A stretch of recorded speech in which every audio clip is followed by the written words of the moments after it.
I work with clients featured in Forbes and have identified 6 common factors that help them achieve anything they want. Factor number 1, they treat every loss, mistake, or fail as a first. Here's a simple example of this. My client was fired from his C-suite executive job, so he took a break and moved on to another C-suite executive job. He did not tell himself, "Oh, I made so many mistakes, I'm a loser." He just moved on as though he never made those mistakes. Did not let those mistakes and fails weigh him down. Because the truth is, everyone makes them. Everyone is on learning journeys of various complexities. And when you come in to new working environment, people don't know about those mistakes that you made. So you're like this diamond that becomes more polished every single time. And every time you start a new chapter, you get to apply your knowledge and experience for growth. And I know it's easier said than done, but really, forget those mistakes that happened and you're set yourself for success. Constantly remind yourself how you failed during that presentation and you will fail again because you will let that failure define you. One of my colleagues told me how when he was a very junior psychologist, on day 1 of his professional career, a very pretty woman turned up to his office and said that she didn't like her bottom. And he said, "Let me take a look." I mean, if that isn't a professional fail, I don't know what is. But things like that happen. Fast forward many years, the guy didn't end his career after that fail and is doing exceptionally well today. Factor number 2, they are unbelievably optimistic. Most people find a ton of justifications of why growth is very difficult right now. The economy isn't great, the taxes are very high, cost of living crisis is suffocating businesses and reducing job prospects, etc. So if there is an opportunity, people will be burning themselves out thinking, what can possibly go wrong? If I start the business now, there are just companies that are bigger, faster, stronger. And of course, if Pepsi founders were thinking like that, Coca-Cola fizzy drink would probably be our only fizzy drink option today. Successful people think very differently about the risk factors. If you ask them, what if you fail? They will tell you, I think it will be okay. And if something goes wrong, so what? It will be a lesson and I will pay for that lesson. One way or another. I will pivot and adjust because the way to my goal is never a straight line and I will get there one way or another. So this massive positive energy is a resource that some people have naturally, and that is something that I professionally help to support and build. This positive energy is the difference between people who can create million-dollar businesses and people who can barely afford life. Such people are not afraid to dream big, try, fail, and repeat. Which leads me to factor number 3. They manage fear and anxiety very well. Most people get very overwhelmed by fears of making decisions. If that's you, I'll teach you exactly how to make great decisions, and the link will be somewhere on the screen. People get overwhelmed by the fear of losing the job that they hate, by the prospect of telling their partner they want something else, etc. People fear of failing, being unable to cope with challenges, losing support, etc. It is an endless list, but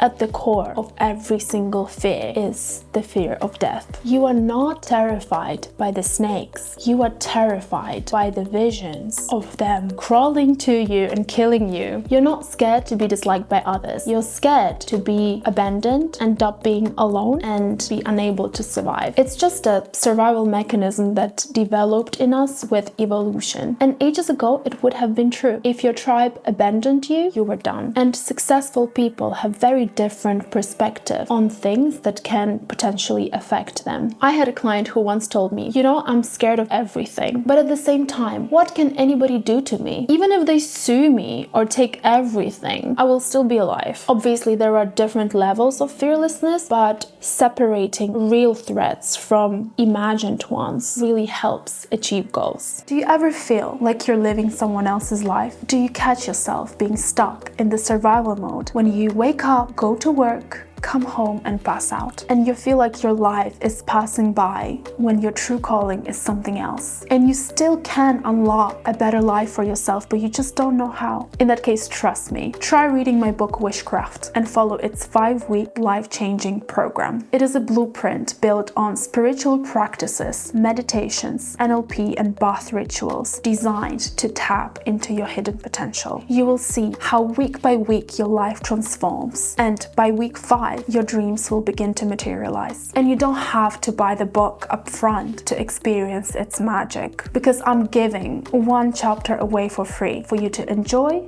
follow, and see how much your life can change just in a week. The link is below this video. Don't miss out. Finally, successful people typically have been through a lot. So they have tried and failed a lot and are more educated in terms of possible consequences. For example, many people fear of being extremely poor because they have never experienced what it is like to really be very, very poor. But people who have been there, they know that yes, it's not a nice experience, but they know how to survive there and know how to bounce back. So in their world, they allow themselves a lot more trials to succeed, because it is a numbers game. Factor number 4, they have a core purpose in everything they do, and that purpose isn't making money. Imagine you wake up one day and decide that your goal is to make $1 million. Now you're up against billions of people competing against you for the same goal. But if you have the right purpose, like helping people to achieve their dreams and be rewarded for that, then suddenly the world doesn't resist you. Suddenly the world helps you and lifts you up. Factor number 5, they remember to take care of themselves. Because the truth is, states of extreme exhaustion never helped anybody to achieve their goals and dreams. You can kick a dead horse as much as you like, but that isn't going to make him run. So firstly, these people allocate time in their diaries to either do nothing or do what they like. Some of my clients like to switch off their gadgets and take 30 minutes walk in the park. Some people meditate every day and take baths with special mixes in them. But all of them allocate time to be unproductive. And this is key, and it is a habit, because I see so many people kicking themselves like there's no tomorrow, and then they burn out, give up, and get depressed. It's insane. Factor number 6, they work on their self-confidence. And I have a video on how to build your self-confidence the right way. So if you haven't seen, I encourage you to watch. But high self-esteem equals high chances for people to achieve their goals. This is it, everyone. Don't forget to like and subscribe. Until the next video. Bye.